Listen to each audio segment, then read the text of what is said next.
So the first thing we're gonna be doing is a quad extension. The quad extension is ensuring that he can actually get, again, knee extension and knee flexion, but also we're gonna hold an isometric, which is where the joint angle doesn't move, because we're gonna try to get more motor recruitment once we loosen that isometric up, so we can try to get full range of motion again. So what we're gonna do is we're gonna start with a 10-second isometric. Go ahead and get into dorsiflexion, Drew. We're gonna go ahead and pull this back all the way as far as we can, so knee flexion. He's gonna push it in me for 10 seconds.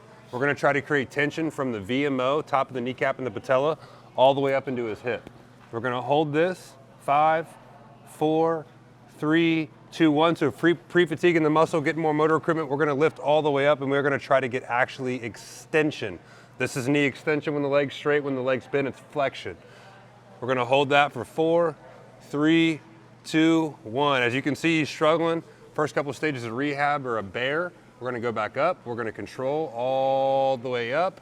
I'm gonna help him get extension again. We're gonna try to fire from the knee all the way up to the hip, and we're gonna go nice back down. We're gonna pull back down into flexion. The next exercise we're gonna do is a TKE. It stands for terminal knee extension.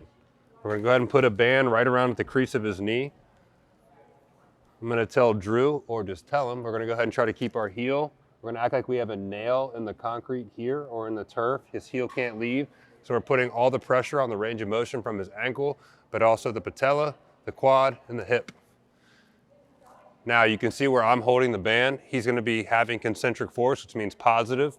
This way, that's where all the load is. Go ahead and go, good. So he's trying to get his knee as far over his toe as he can. That's ensuring a stretch in the calf, but also on the way back, we're really loading that quad. You can see it start to fire, which is a great sign this early in rehab. All the way down means he has a good muscle contraction. The surgery went well.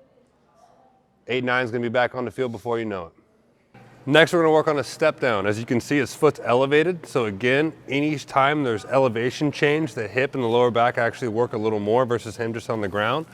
So he's working, again, flexion and extension vertically instead of reaching out, which eventually he can do as he progresses. But right now, we're just making sure, again, the basics of knee rehab and calf rehab is getting the foot in flexion, or the knee in flexion and extension, but also keeping the heel grounded so the calf can learn how to stretch again. And eventually, instead of everything flat foot, we'll actually be able to get up onto his toes and learn how to produce force again in this knee through his body.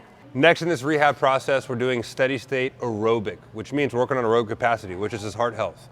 Because he can't run, because he can't produce force with his foot, we're gonna do this in a safe environment. It's a ski erg. So what he's gonna do is he's gonna get really tall at the top, and he is going to breathe out. We're gonna try to keep his mouth closed so we can get his heart rate up without working as hard. And we also don't have to run to get his heart rate up and keep him in shape.